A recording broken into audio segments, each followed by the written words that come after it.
Está no virtual. Muito obrigado, senhor presidente. Quero cumprimentá-lo, deputado Marcelo Ramos e todos os parlamentares. O relatório, nós vamos tratar aqui exatamente se vamos aprovar o relatório, que já foi deliberado no plenário da Câmara, ou se vamos acatar a modificação que foi feita pelo Senado da República. Mas eu vou ler rapidamente aqui o relatório para que possamos deliberar. O projeto de lei número 827 de 2020, de autoria do deputado André Janones e das deputadas Natália Bonavides e professora Rosa Neide, além de vários outros projetos apensados, mais de 20, na verdade, foi aprovado pela Câmara dos Deputados e enviado à revisão do Senado Federal em 9 de maio de 2021. Naquela casa, sofreu alterações de mérito, razão pela qual retorna à apreciação da Câmara dos Deputados, que deverá se manifestar exclusivamente sobre a emenda que alterou os artigos 1º, 2º e 3º do projeto de lei para excluir imóveis rurais da proteção conferida aos ocupantes contra medidas que resultem em desocupações coletivas promovidas pelo poder público, por determinação judicial ou por meios próprios durante a pandemia do coronavírus.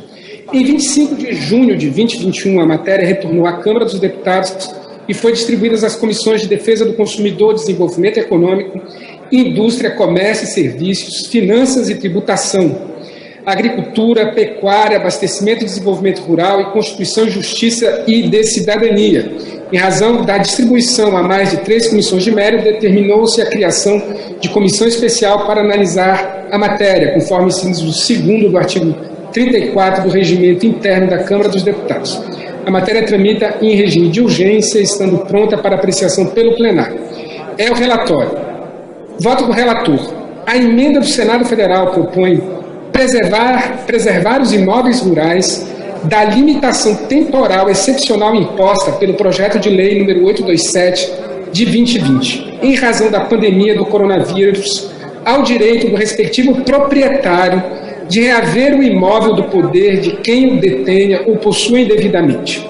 Na justificativa, o autor da emenda, senador Luiz Carlos Reis, argumenta que abre aspas, a suspensão irrestrita de medidas destinadas à proteção da posse e da propriedade tem o condão de trazer insegurança jurídica e social e violência no campo, fecha aspas, e ultrapassa o propósito de proteção de vulneráveis, já que os imóveis rurais apresentam realidades e particularidades sociais e econômicas completamente distintas dos imóveis urbanos, especialmente porque se destinam a atender às demandas por alimentos e evitar a crise de desabastecimento.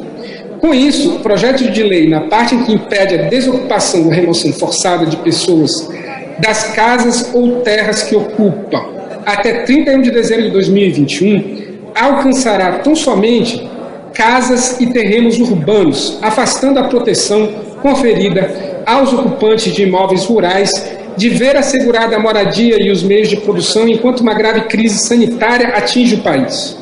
De início, vê-se que a emenda não apresenta vícios constitucionais a obstar sua regular tramitação. Encontra-se preenchido o pressuposto da juridicidade, não se vislumbrando violação aos princípios do ordenamento jurídico pátrio.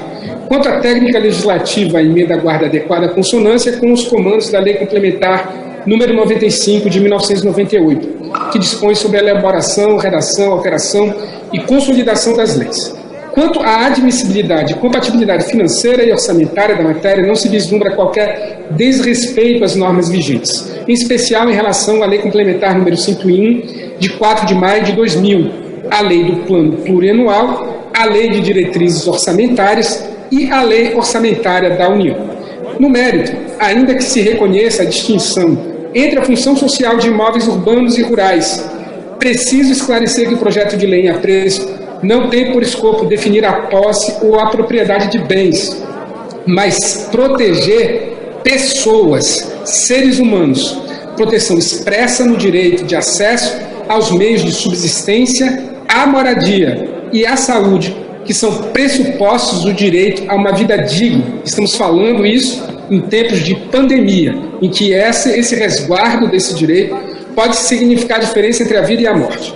Observa-se que o projeto de lei em apreço não possui como fim último impedir os despejos e remoções forçadas de indivíduos e famílias que ocupam imóveis rurais irregularmente.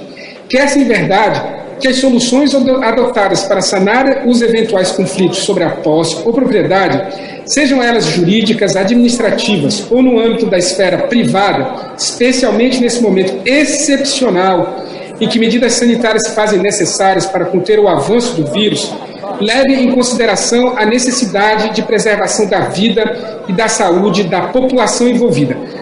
O Brasil passa de 530 mil mortos pela pandemia. O que nós estamos aqui, agora há pouco, vamos votar é justamente se vamos garantir o direito, também para quem mora no campo, dessa proteção excepcionalíssima até 31 de dezembro desse ano.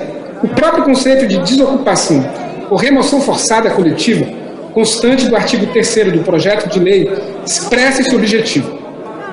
Considera-se desocupação ou remoção forçada coletiva a retirada definitiva ou temporária de indivíduos, famílias ou comunidades, incluídos povos indígenas, comunidades quilombolas, assentamentos ribeirinhos e outras comunidades tradicionais, promovida de forma coletiva e contra a sua vontade de casas ou terras que ocupam, sem que estejam disponíveis ou acessíveis as formas adequadas de proteção de seus direitos, notadamente a garantia de habitação, sem nova ameaça de remoção, viabilizando o cumprimento do isolamento social, proteção contra intempéries climáticas ou outras ameaças à saúde e à vida, o acesso aos meios habituais de subsistência, inclusive acesso à terra, seus frutos, infraestrutura, fontes de renda e trabalho.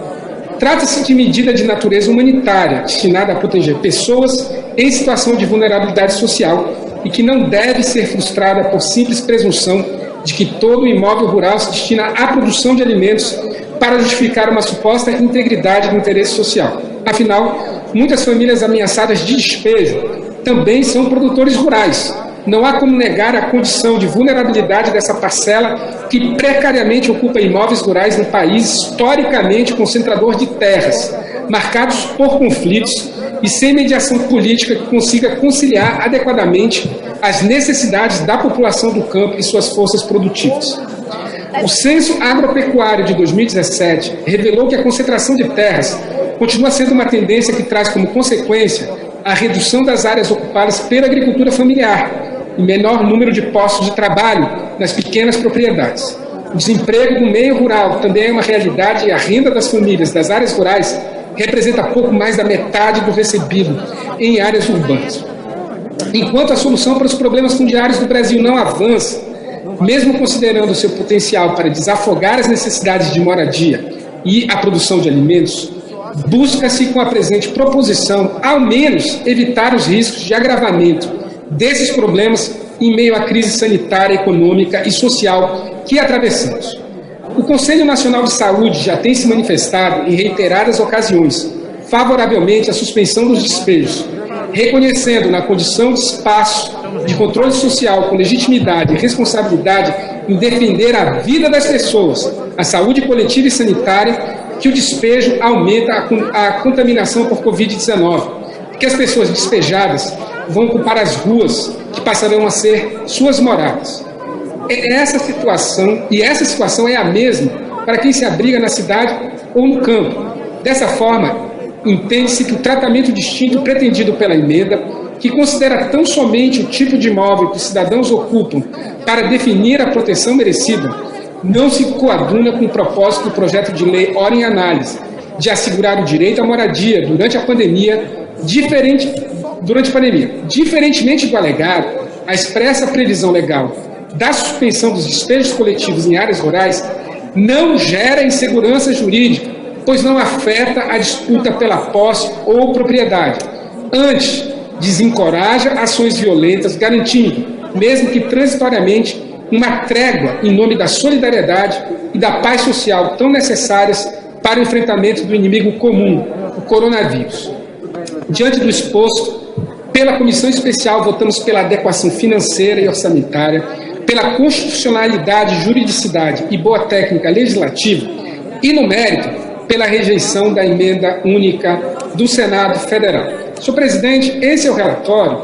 Eu gostaria, antes de devolver a palavra para a deliberação, apenas de lembrar que nós temos a oportunidade de aprovar uma medida de proteção, garantindo que aqueles que moram no campo sejam tratados com equidade com relação àqueles que moram na cidade. Eu faço questão de lembrar, porque no debate da votação aqui na Câmara, no primeiro momento, foi aventado várias questões que não correspondem à realidade. Então, em primeiro lugar, esse projeto de lei aprovado, ele vai garantir a segurança contra despejos, seja via medida judicial, seja impedir concessão de medida liminar de despejo, ou qualquer outra medida para ocupações que aconteceram antes de março de 2020. Então, não cabe dizer que esse projeto vai estimular a realização de qualquer tipo de ocupação nesse momento, porque a lei não protege ocupações que tenham acontecido posteriormente a março de 2020. E essa medida só vai valer até o dia 31 de dezembro de 2021, ainda que isso possa não ser o marco de finalização da pandemia. Já tivemos um momento em que ela parecia refluir e ela voltou com muita força, matando muitos brasileiros. É preciso registrar que no ano de 2021 morreram mais brasileiros do que durante todo o ano de 2020 pela Covid-19.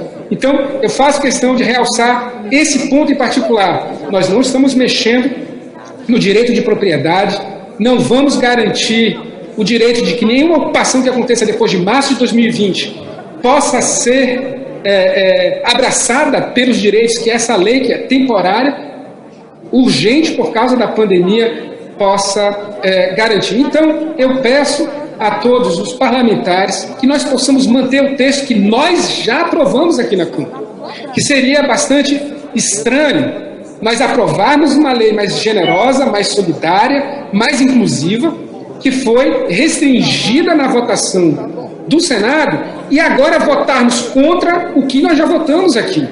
Então, é esse pedido que eu, como relator, que debati com todos os segmentos, juntamente com os autores da lei, vários deles que participaram, que buscamos deixar essa lei a mais generosa possível, sem prejudicar, por exemplo, na parte dos aluguéis, os proprietários de aluguel único que dependiam daquela renda. Nós fizemos todas as adaptações, inclusive tornando essa lei menos abrangente na garantia dos direitos do que a que nós tínhamos aprovado em 2020. Nós já tínhamos aprovado uma lei que regia as relações privadas em tempo de pandemia, uma lei que era mais generosa no atendimento da questão dos aluguéis, e agora aprovamos garantindo o direito daquele proprietário que tem apenas um imóvel de não ser prejudicado por uma lei que beneficia aqueles que não têm dinheiro para pagar seu aluguel nesse momento. Então, rejeitar a emenda do Senado é dizer para o povo brasileiro que está no campo ou na cidade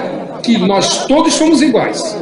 Se nós mantivermos o texto do Senado, nós vamos estar fazendo uma afirmação muito negativa de que o interesse, ainda que seja transitório, da questão fundiária, que é um problema histórico do nosso país, se sobrepõe ao direito à vida, à saúde, à proteção das pessoas. Então, esse é o meu pedido em nome do povo brasileiro mais vulnerável, que é aquele que mora em áreas de assentamentos precários. Obrigado, deputado.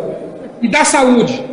Rejeitemos essa emenda e aprovemos o que nós já aprovamos aqui na Câmara. Nós vamos estar apenas sendo coerentes com aquilo que nós votamos há pouco tempo atrás. Muito obrigado, senhor presidente.